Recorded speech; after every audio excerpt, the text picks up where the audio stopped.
சிவம்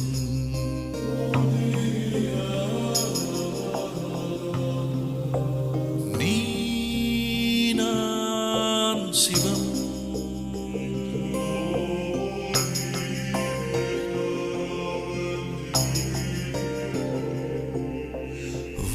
வாழ்வே தவம்